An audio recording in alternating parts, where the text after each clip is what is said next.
Hello everybody, it is a truly nasty day out.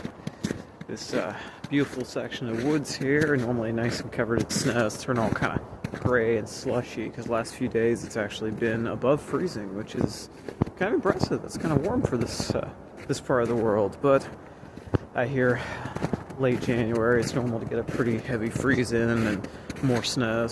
Fun times. I had a recent thought from the video I put up from my last walk about kind of my cautionary tale about some folks I knew who ended up going Catholic.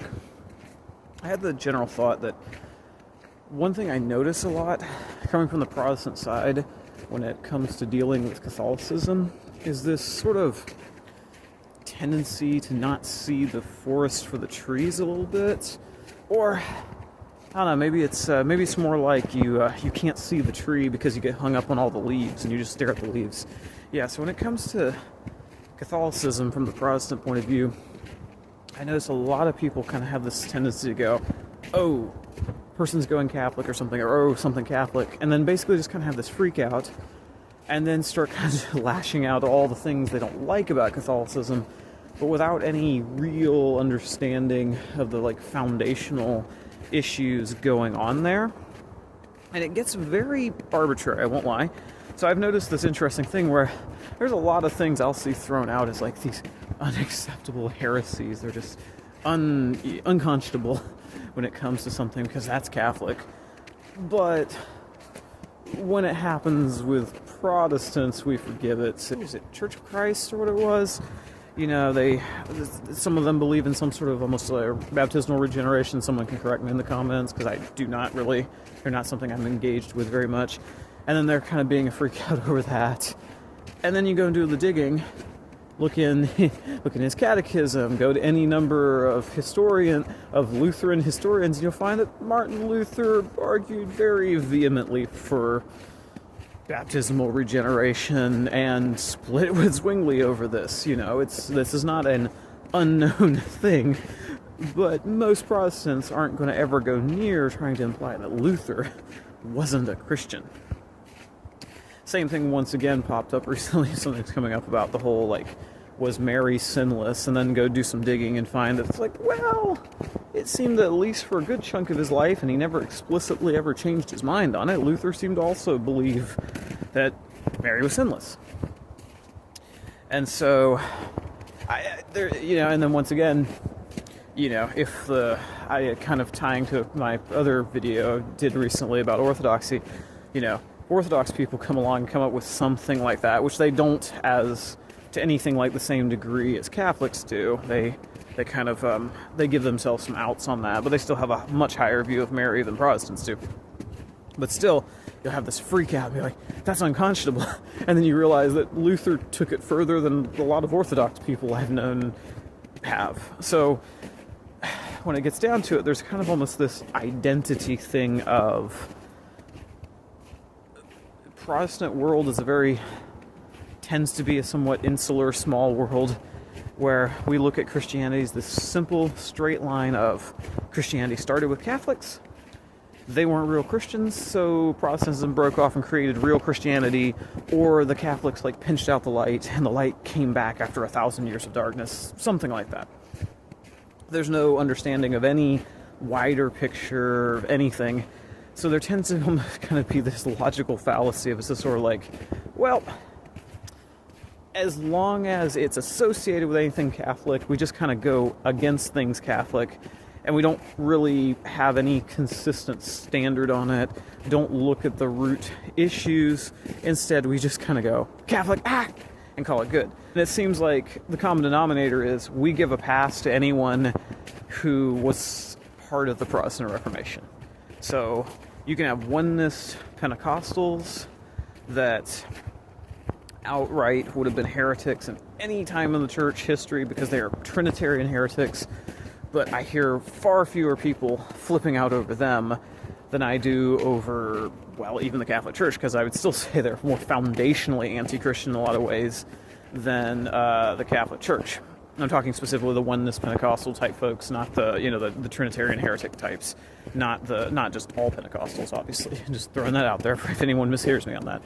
But still, I don't see many people arguing with them, making a big deal over them. It's just kind of like, well, Pentecostalism, they're downstream from the Reformation, they come out of the chain of events coming from the Reformation, therefore they're still somehow better. They're still not as big an issue for whatever reason. And I just see this a lot, right? Lutheran, you can eviscerate the Orthodox on certain things, but then you swing back around and be like, well, Luther believed those same things. Yeah, but for Luther, he's part of the Reformation war against Catholicism. So there's too much identity, I think, tied up in just not being Catholic. And this almost feels like it should go without saying, but so many people treat it this way. There's this false dichotomy. It's just this, if the Catholics did it, the opposite must be good. It's like, no, they still hold the foundations of the historic faith in terms of, like, the Trinity. You do not want to swing the opposite way or you turn into a heretic. You did have this kind of happening with some of your radical Anabaptist groups. Once again, not all Anabaptist groups, but some of your radical ones going into Trinitarian heresy. But you just see this tendency coming out of the Protestant world to have this almost identity of Catholic Church went completely bad. They were all of Christianity. You just swing the opposite of the Catholic Church, and anyone who came out of the Reformation or kind of was downstream from the Reformation counts as good. And then you kind of end up with these unequal weights and measures, this lack of level-headedness to where you'll excuse things for groups because they happen to be in the line of the Protestants, but you won't excuse it if they were the Coptics or the Armenian church or something like that. I'm talking Armenia, the country, not Armenians, but anyway.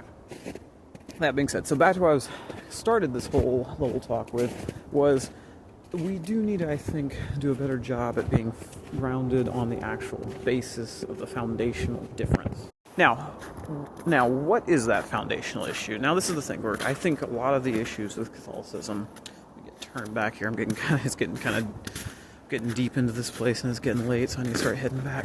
Anyway, the foundational issue has to do with the papacy itself. I always like to say, it's like, the problem with the papacy is the Pope. What do I mean by that? Well, in the early church, you have churches being established by the apostles, where they are leaving bishops and elders running these churches. I hate to say it for the Presbyterians out there. I have lived my whole life Presbyterian, but still, when you get reading church history, you see a lot of reference to bishops. And I was just reading in Ignatius this morning, his letter to Ephesians, I want to say it was, where he mentions how the bishop and the presbyters work in harmony together as they, work to carry out the authority of the church or something. It's like, sorry, there are bishops referenced in the earliest sources, and they're not the same as presbyters. I'm sorry, I've heard that one my whole life, and it's just like, it doesn't match up with the history, but I digress. Anyway, these churches are being set up. There is an attitude of some sort of apostolicity in the early church. Not how the Catholics think of it, but it's still there. This idea that you were set up by the apostles and you are entrusted to carry on the teachings of the church to the next generations of Christians and to bring salvation to the nations and carry on the lordship of Christ around the world.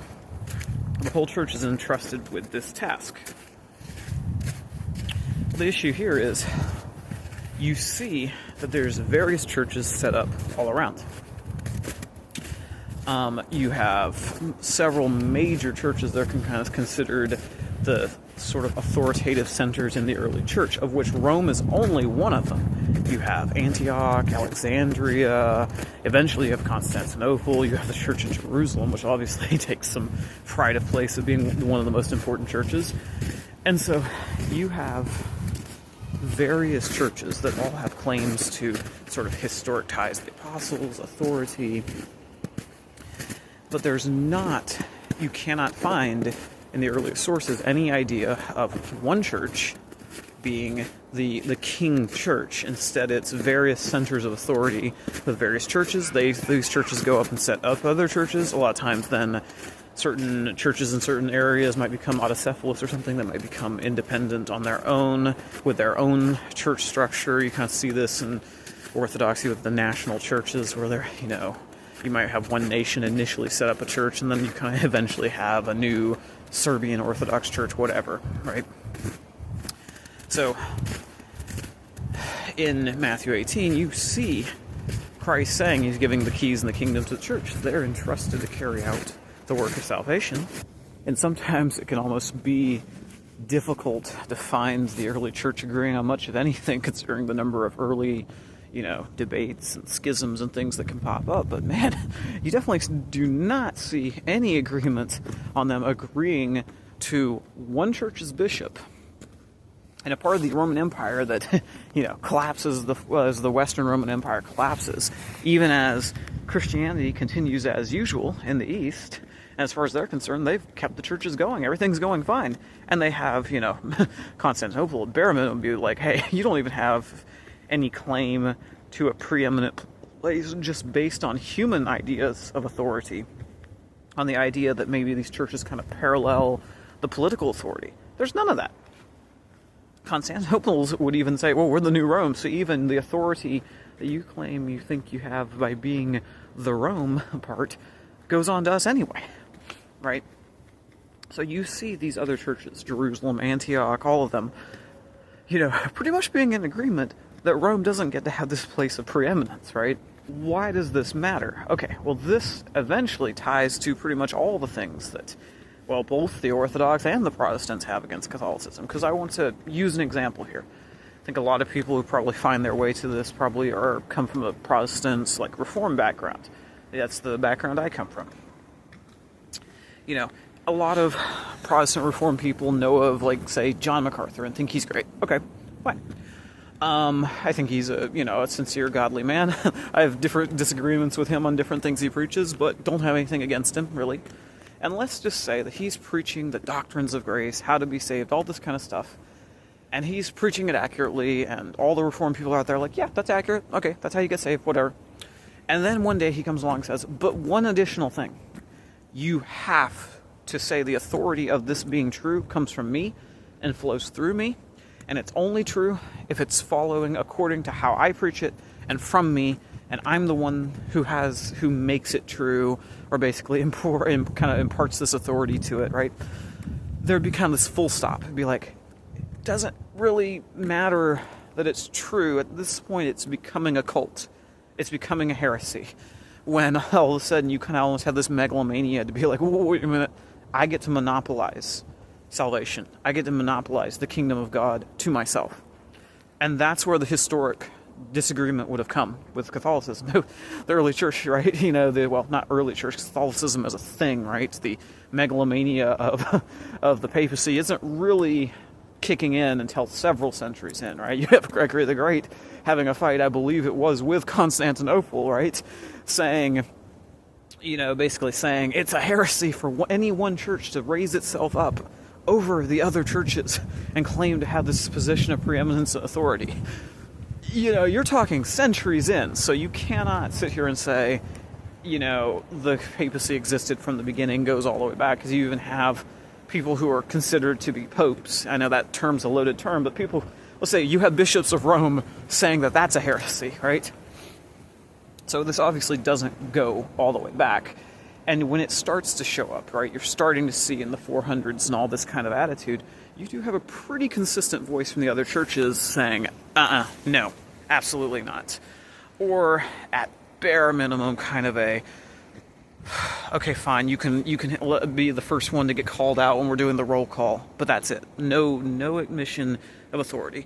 And when you start having this kind of shift towards this idea that salvation only comes through Rome, the issue is that Christ, at least this is how the church outside of the sect of what becomes the Roman Catholic Church, the belief would have been that salvation is something that the church is trying to bring to the nations. All of the church, right?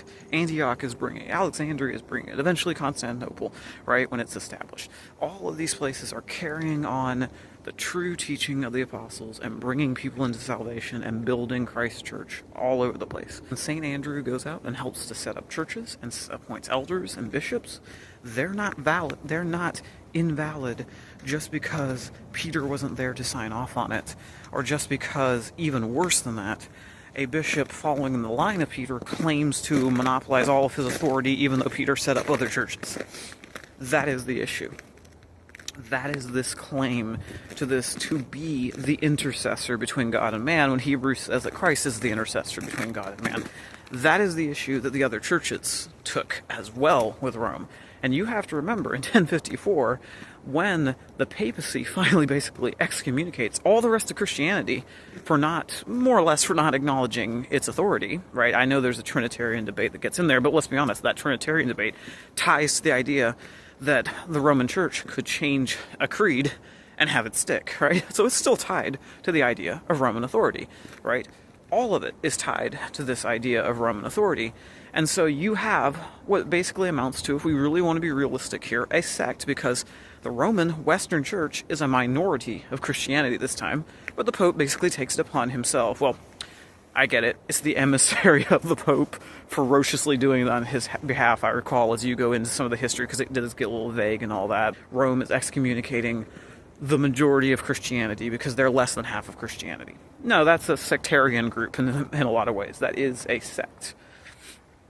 When it gets down to it, then, most all of the other issues flow from this, right?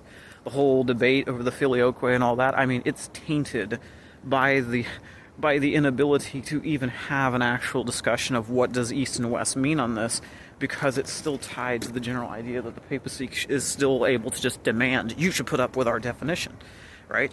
When we get into Protestantism, all the different things that come down, whether it be purgatory, whether it be the issues with the Eucharist, they're tied to this thinking, right? Because the Eucharist now has to come through the papacy, through the papacy's authority, right? They could basically excommunicate the whole nation, right? They say, well, the priests now don't have the authority to administer these sacraments, and you can only be saved by sacraments who come through the authority of the papacy. This change in how the sacraments is treated is tied to this sort of claim, to this sort of sectarian claim that one human institution can now monopolize salvation away from all the rest of the church and claim itself to be the only sort of God on earth when it comes down to it, right? The papal ideas of the Eucharist, right, which eventually do tie into transubstantiation, all these other things, but still, they foundationally are different even from Orthodoxy and these other things, right?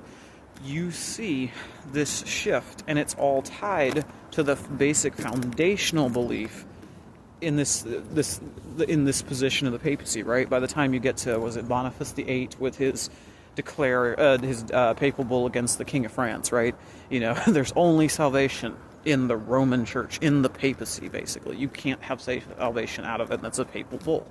I get that Vatican I and II, Vatican II kind of goes way off the reservation from the old teaching, and maybe the Catholic Church is trying to soften and trying to change, and there might be some awareness that some of this stuff got really crazy. But still, when it gets down to it, this foundational belief in the ability to monopolize salvation to one line of bishops over and against all of the rest of the church and the apostles and the disciples and the other people that Peter helped set up as well, is what is the base problem. It leads downhill to everything else. It leads downhill to this idea that, well, actually salvation only comes through us, not anyone else, so therefore saved by the sacraments that only we can make valid, because there's now almost this sort of this supernatural ability that's passed down specifically from bishops in the Roman Church that can be handed off to everyone else, and you can't disagree on it, and anything else.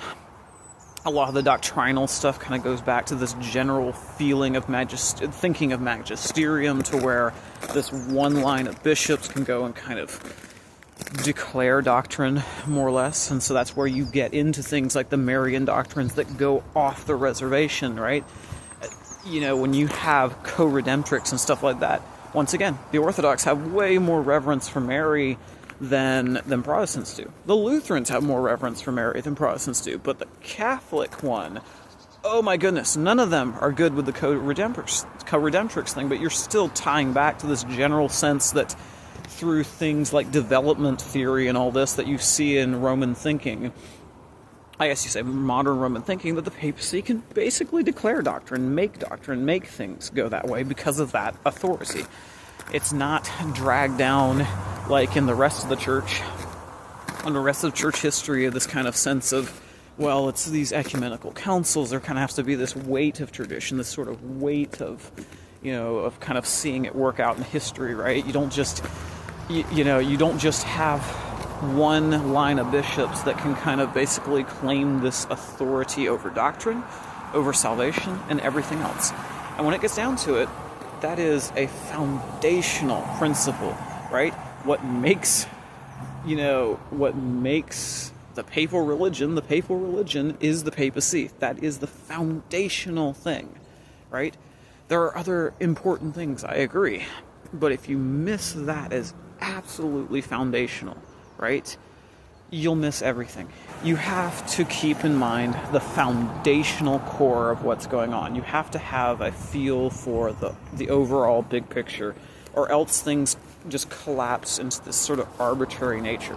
And that's kind of a through line with a lot of the stuff I talk about, is you kind of need to understand the big picture of what's going on and the details. You kind of have to do both. I see people who obsess over the little bitty details. They grab onto little things, but they miss the big picture.